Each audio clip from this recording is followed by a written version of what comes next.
Hello student, मैं एकता सिंह आप सभी का ज्ञान चैतन्य चैनल में बहुत बहुत स्वागत करती हूँ। ये टॉपिक जो है यूपी जूनियर सामाजिक विज्ञान और विषय जो है इतिहास से संबंधित है। तो शुरू करते हैं। पांचवा टॉपिक है जो कि भारत में मौर्य साम्राज्य की स्थापना है। तो शुरू करते हैं। यहाँ पर जो यूपी टेट सी टेट जितने भी हैं यहाँ पर पूछे गए प्रीवियस ईयर के क्वेश्चन हैं। बाद में हम परीक्षा उपयोगी प्रश्नों को भी देखेंगे। तो शुरू करते हैं। सबसे पहला है मौर्य साम्राज्य की स्थापना किसने की थी। तो यहाँ पर बिल्कुल चंद्रगुप्त मौर्य हो जाएंगे। इन्होंने किसको मारा था? धनानंद को मारा था। और फिर क्या है, मौर्य साम्राज्य के बाद किसकी कौन सा वंश आता है? तो शुंग वंश आता है। आगे चाणक्य को किस नाम से भी जाना जाता है? तो चाणक्य को हम विष्णुगुप्त के नाम से, अब बहुत इंपॉर्टेंट है और ये क्वेश्चन तो 100% है कि आने की ज़्यादा उम्मीद है। बाकी और देखते हैं, व्याख्या देखते हैं। चाणक्य का मूल नाम विष्णुगुप्त था, जिसका एक अन्य नाम है कौटिल्य भी था। चाणक्य मौर्य साम्राज्य के संस्थापक, चंद्रगुप्त मौर्य के गुरु तथा तक्षशिला विश्वविद्यालय के प्रधान आचार्य थे। चाणक्य ने राजनीति पर आधारित प्रसिद्ध पुस्तिका लिखी थी, जो कि अर्थशास्त्र की रचना की थी। मतलब अर्थशास्त्र यहाँ पर जो है राजनीति से है, ना कि इकोनॉमिक्स से संबंधित है। तो याद रखना, अर्थशास्त्र की रचना किसने की है? तो आंसर होना चाहिए हमारा चाणक्य या विष्णुगुप्त। और इसको भारत का मैकाइवली भी कहा गया है। अगला क्वेश्चन है, अंतिम मौर्य शासक कौन था? तो बृहदत्त था। डी ऑप्शन सही है।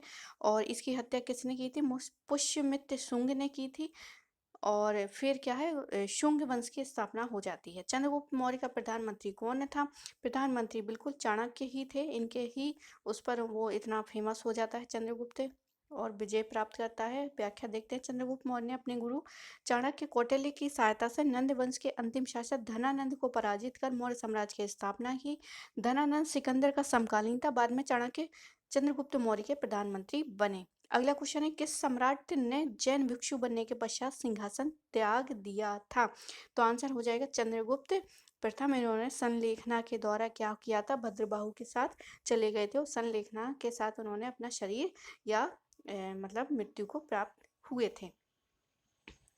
आगे यहाँ पर व्याख्या है। चंद्रगुप्त जो मौर्य थे, मौर्य साम्राज्य के संस्थापक थे। उन्होंने अपने अंतिम जीवन जो है अपने पुत्र के पक्ष में सिंहासन त्याग दिया और अपने गुरु क्या है भद्रबाहु से, मतलब इनके गुरु पूछे जाए तो भद्रबाहु हैं, जो कि जैन धर्म की शिक्षा ग्रहण की और श्रवण गोला गोला पहाड़ी पर चले गए तथा वहीं संलेखना क्रिया के द्वारा गिरी गुहा यानी कि चंद्रगिरी में अपने शरीर को त्याग कर दिया। अगला चंद्रगुप्त मौर्य के गुरु, तो अभी हमने यहाँ पर चंद्रगुप्त मौर्य के गुरु जो थे वो चाणक्य थे। चाणक्य बी ऑप्शन यहाँ पर सही हो जाएगा। मौर्य वंश के संस्थापक चंद्रगुप्त मौर्य के गुरु चाणक्य थे। चाणक्य का मूल नाम जो है विष्णुगुप्त था। उन्हें कौटिल्य के नाम से भी जाना जाता है। चाणक्य ने राजनीति पर आधारित अर्थशास्त्र नामक पुस्तक की रचना की। उन्हें भारत का मैकाइवली भी कहा जाता है। अगला क्वेश्चन है, सुदर्शन झील का निर्माण किस शासक के काल में हुआ था? तो चंद्रगुप्त के समय हुआ था। चंद्रगुप्त मौर्य ने सौराष्ट्र प्रांत में सुदर्शन झील का निर्माण करवाया था। इस समय यहाँ का शासक पुष्य गुप्त वैश्य था। यह जानकारी रुद्र रमन के जूनागढ़ अभिलेख से प्राप्त होती है। इसी अभिलेख से यह पता चलता है कि अशोक के समय में सुदर्शन झील का पुनर्निर्माण करवाया गया। उस समय राज्यपाल जो है तुषाप यवन था। ठीक है, तो कभी कभी क्या है कि रुद्र दमन के जूनागढ़ अभिलेख से तो पता चलता है कि वहाँ का जो शासक था पुष्यगुप्त वैश्य था। और फिर ये क्या है, उसी के अभिलेख से पता चलता है किसके, रुद्र दमन जूनागढ़ अभिलेख से, कि अशोक के समय में भी सुदर्शन झील का पुनर्निर्माण, मतलब निर्माण तो चंद्रगुप्त मौर्य के समय में हुआ था, लेकिन उसका पुनर्निर्माण अशोक के समय हुआ। और उसका राज्यपाल कौन था? दुष्शासन था। अगला है, रामपुरवा में मिला उत्कृष्ट पॉलिश वाले पत्थर पर बना सांड जैसे अब राष्ट्रपति भवन में रखा गया है, इसमें किसके शासनकाल में बनाया गया था? तो आंसर होना चाहिए हमारा मौर्य। ये ऑप्शन सही है। रामपुरवा में मिला उत्कृष्ट पॉलिश वाले पत्थर पर बना सांड जो है मौर्यकालीन स्थापत्य का उदाहरण है। उसे अशोक के शासनकाल में बनाया गया था। यह अब स्थापित क्या है? राष्ट्रपति भवन में रखा गया है। आगे है, मौर्य शासक अशोक द्वारा लड़ी गई लड़ाई का उल्लेख कलिंग वर्तमान में कहाँ है? तो कलिंग पूछा है कहाँ है, तो हमारा आंसर होगा उड़ीसा। व्याख्या देखते हैं कि उड़ीसा ही है वर्तमान में, जो उस समय कलिंग बोलते थे, आज हम उड़ीसा कहते हैं। और ये स्थल क्या है, दामोदर और गोदावरी नदी के बीच जो है उपजाऊ स्थल है। आगे निम्नलिखित में से कौन सा क्षेत्र प्राचीन काल में मगध के नाम से जाना जाता है, तो आंसर हो जाएगा हमारा गंगा का दक्षिणी क्षेत्र। ठीक है, गंगा का दक्षिणी क्षेत्र जहाँ पर मगध का साम्राज्य जो है वहाँ पर स्थित था। उसकी राजधानी गिरिब्रिज राजगृह थी। मगध राज्य की स्थापना हर्यक वंश के शासक बिंबिसार द्वारा की गई थी। यह साम्राज्य जो है तत्कालीन 16 महाजनपदों में सबसे शक्तिशाली महाजनपद था। अगला है अर्थशास्त्र के अनुसार मौर्य काल में उत्तर पश्चिम भारत के लिए प्रसिद्ध था। तो क्या प्रसिद्ध था, तो यहाँ पर हो जाएगा आंसर कंबल। कंबल जो है वो प्रसिद्ध था किसके अनुसार, अर्थशास्त्र के अनुसार मौर्य काल में उत्तर पश्चिमी भारत में कंबल निर्माण के लिए प्रसिद्ध था। इन कंबलों को भिंगिसी कहा जाता है, भिंगिसी कहा जाता है। अगला क्वेश्चन है शाहबाजगढ़ी में अवस्थित अशोक के शिलालेख हैं, कौन सी लिपि में, तो खरोष्टी लिपि में। ए ऑप्शन सही है। शाहबाजगढ़ी पाकिस्तान के पेशावर जिले में स्थित है। ये अशोक के शिलालेख प्राप्त हुए हैं। इस शिलालेख की लिपि खरोष्टी है। इस शिलालेख में अशोक के समाज में जीव हिंसा का निषेध किया है। सम्राट अशोक के सभी लेख प्राकृत भाषा में लिखे गए हैं, जिसने लिखने के बाद दो लिपियों का उपयोग किया, ब्रह्मी लिपि और खरोष्टी लिपि। पाकिस्तान के इससे शाहबाजगढ़ी और मानसरिया को छोड़कर जितने भी शिलालेख हैं वो सभी ब्रह्मी लिपि हैं, और शाहबाजगढ़ी और मानसरिया किसके हैं, खरोष्टी लिपि में लिखे गए हैं। अगला रामपुरवा का वृषभ शीश वाला अशोक स्तंभ किस राज्य में है, तो आंसर हो जाए हमारा बिहार, रामपुरवा बिहार में है। और ये कहाँ पर है, अशोक स्तंभ बिहार राज्य के पश्चिमी चंपारण जिले में स्थित है। यहाँ से प्राप्त स्तंभों से शीर्षों पर सिंह और वृषभ की प्रतिमाएं निर्मित है। इनमें से एक सप्त स्तंभ आदेश लेख प्राप्त हुआ है। इन लेखों में अशोक की धार्मिक घोषणाएं तथा उसके धार्मिक कार्यों का विवरण दिया गया है। अगला क्वेश्चन है अशोक का धम्म था, तो अशोक का धम्म क्या था, तो अच्छे व्यवहार का सिद्धांत बिल्कुल था, एक आदर्श बिल्कुल था, अशोक द्वारा प्रतिपादित विचारों की एक समष्टि और उपरोक्त सभी। तो डी ऑप्शन यहाँ पर बिल्कुल सही हो जाएगा। अगला क्वेश्चन है निम्नलिखित में से कौन सा शहर मौर्य साम्राज्य की राजधानी थी, मौर्य साम्राज्य की राजधानी पाटलिपुत्र थी। ए ऑप्शन यहाँ पर सही हो जाएगा। चंद्रगुप्त मौर्य ने मौर्य साम्राज्य की स्थापना 322 ईस्वी पूर्व में चाणक्य की सहायता से स्थापित किया था, और उन्होंने पाटलिपुत्र को राजधानी बनाया था। आगे है सम्राट अशोक ने बौद्ध धर्म के प्रचार के लिए श्रीलंका किसे भेजा था, तो श्रीलंका भेजा था उन्होंने अपने पुत्र महेंद्र को और संघमित्रा को। ठीक है, तो यहाँ व्याख्या में पुत्र महेंद्र और पुत्री संघमित्रा को श्रीलंका भेजा था, किसके लिए, बौद्ध प्रचार के लिए। बुद्ध अश्वघोष बुद्धचरित सौंदरानंद सरितपुर प्रकरण के लेखक थे। ठीक है, तथा वसुमित्र जो है चतुर्थ बौद्ध संहिता के अध्यक्ष थे। बाकी जो ऑप्शन है उसका भी यहाँ पर उल्लेख है। आगे है भारतीय इतिहास में पहली बार लोगों के जन्म और मृत्यु का पंजीकरण किस काल में किया गया था, तो आंसर होगा हमारा बिल्कुल मौर्य काल होगा। पहली बार यहाँ पर क्या है, जनगणना करवाई गई थी। जनगणना जो है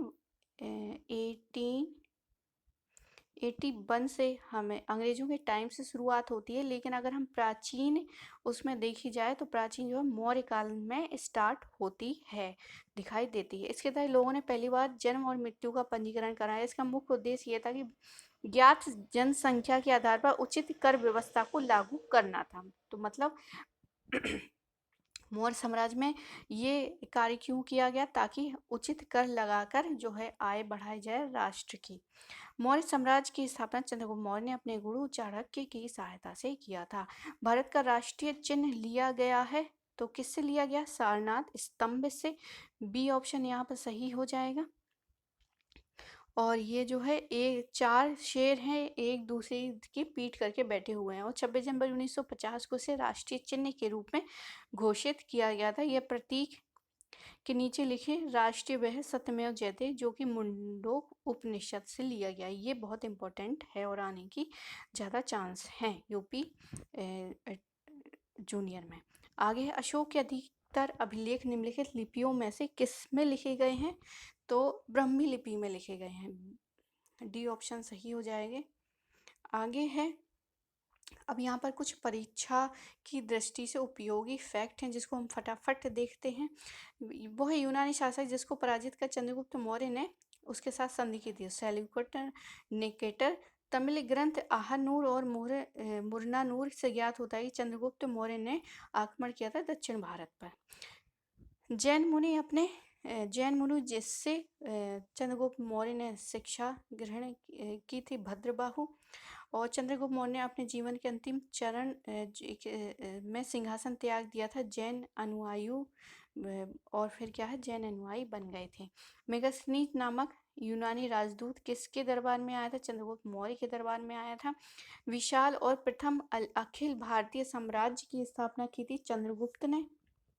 चंद्रगुप्त मौर्य के पुत्र बिंदुसार को यूनानी लेखों में अमित्र चेटक कहा गया है, जिसका संस्कृत अर्थ है अमित्र चेटस का शत्रुओं का नाश करने वाला।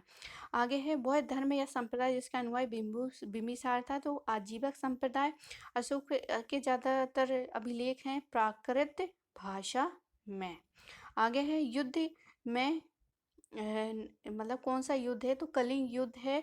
कलिंग है यहाँ पर, कलिंग युद्ध में नरसंहार को देकर अशोक ने सदा के लिए युद्ध नीति को त्याग कर दिग्विजय के स्थान पर धम्म विजय की नीति को अपनाया था। अशोक ने अपने विचार को साधारण जनता तक पहुंचाया अभिलेखों के माध्यम से। अशोक ने अपने प्रशासन में नियुक्तियां की, धम्म महामातों की।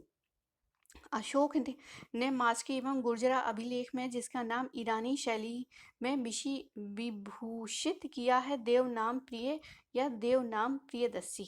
आगे मौर्य वंश का अंतिम शासक बृहदत्त। आगे मौर्य कालीन प्रांत जो है उत्तरापथ की राजधानी तक्षशिला थी। रामपुर व मिला उत्कृष्ट पालिश वाले पालिशदार बना सांड अब राष्ट्रपति भवन में रखा गया है। वो कहाँ कब का था? मौर्य कालीन शासक का था। लगभग 2000 वर्ष पहले वाराणसी एक प्रसिद्ध शिल्प केंद्र थी, जहां श्रेणी थी शिल्पकारों और व्यापारियों के संघ की। मौर्य शासक अशोक द्वारा लड़ी गई लड़ाइयों का स्थल जो है कलिंग वर्तमान में कहाँ है? उड़ीसा में। चंद्रगुप्त मौर्य के गुरु थे चाणक्य।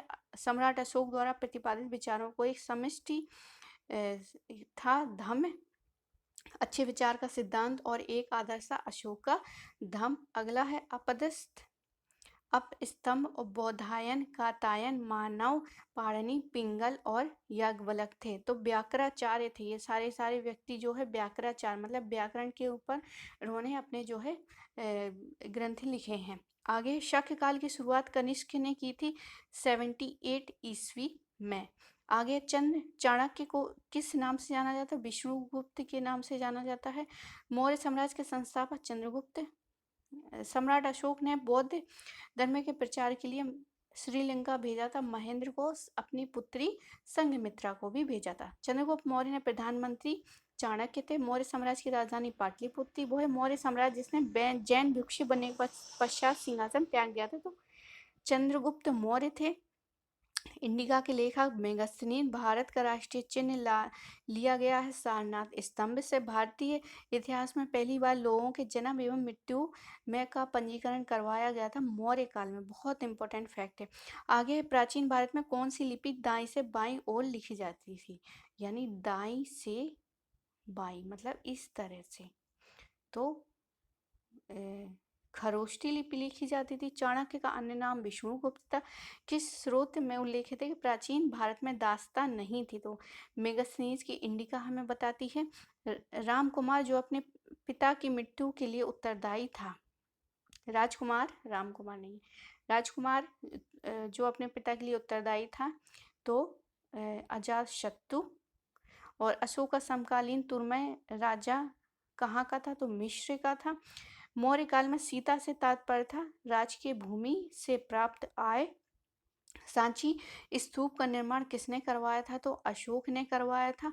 अशोक ने जो प्रमुख शिलालेख संगम राज्य के विषय में हमें बताते हैं, इनमें सम्मिलित है दूसरा और 13वां शिलालेख, जो कि हमें बताता है संगम राज्य के विषय में। ठीक है, संगम राज्य जिसमें चोल चेर पांड्य ये थे 3, तो ये दूसरा और हमें 13वां हमें ये बताता है। प्राचीन भारतीय अभिलेखों में किसके खाद्यान्न को देश में संकट काल में उपयोग हेतु सुरक्षित रखने के लिए प्राचीनतम शाही आदेश थे? सोहगौर ताम्रपत्र जो कि गोरखपुर में है। ठीक है, तो यहाँ पर इसमें ये बताया गया है कि यहाँ पर क्या है, अकाल पड़ा था और फिर इस खाद्यान्न का इस्तेमाल किया गया है। आगे है, अशोक का अपने शिलालेखों में सामान्यतः जिस नाम से उल्लेख हुआ है वह है प्रियदर्शी। अशोक के शिलालेखों को सर्वप्रथम किसने पढ़ा था? जेम्स प्रिंसिप ने पढ़ा था। अशोक द्वारा स्थापित सबसे सुरक्षित स्तंभ है लौरिया नंदनगढ़ का, तो सबसे सुरक्षित लौरिया नंदनगढ़ का है। आगे है, पत्थर पर प्राचीनतम शिलालेख किस भाषा में? प्राकृत में। वो स्थान जहाँ प्राक अशोक ब्राह्मी लिपि का पता चलता है तो ब्रह्मगिरी। आगे है, कौटिल्य प्रधानमंत्री थे चंद्रगुप्त मौर्य के। राजूक जो थे मौर्य साम्राज्य में अधिकारी थे। सांची का स्तूप जो है किसने बनवाया था? तो अशोक ने बनाया था। आगे है, जल की आवश्यकता को ध्यान में रखते हुए जिस शासक ने गिरनार क्षेत्र में एक झील निर्माण करवाया था वो है चंद्रगुप्त मौर्य था।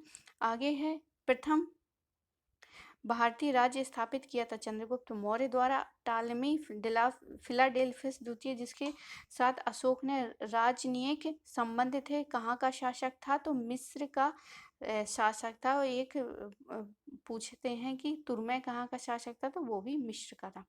आगे है, वो है स्तंभ जिसमें अशोक ने स्वयं को सम्राट मगध का सम्राट बताया है भब्रू स्तंभ। बराबर की गुफाओं का उपयोग किसने आश्रम गृह के रूप में लिया? आश्रम गृह के रूप में किया तो आजीविकों के। आगे है, मौर्य वंश के पश्चात किस वंश का स्थापित हुआ? तो शुंग वंश का। अशोक के शिलालेखों में प्रयुक्त भाषा है पाली। आगे है, नंद वंश के पश्चात मगध पर किस वंश का शासन था? तो मौर्यों का। सेंड्रोकोस्टस से चंद्रगुप्त मौर्य की पहचान की गई विलियम जोन्स ने। अंतिम मौर्य शासक था बृहदत्त और अशोक ने बौद्ध होते हुए भी धर्म में आस्था नहीं छोड़ी और इसका प्रमाण है देवनावी प्रिय। ठीक है, तो बौद्ध उसने अपना लिया था लेकिन हिंदू धर्म में भी उसकी आस्था थी। आगे है, प्रसिद्ध यूनानी राजदूत मेगास्थनीज भारत के किसके दरबार में आया था? चंद्रगुप्त मौर्य के दरबार में आया था। किस अभिलेख में अशोक का नाम उल्लेख है? मास्की का लघु शिलालेख में उल्लेख है।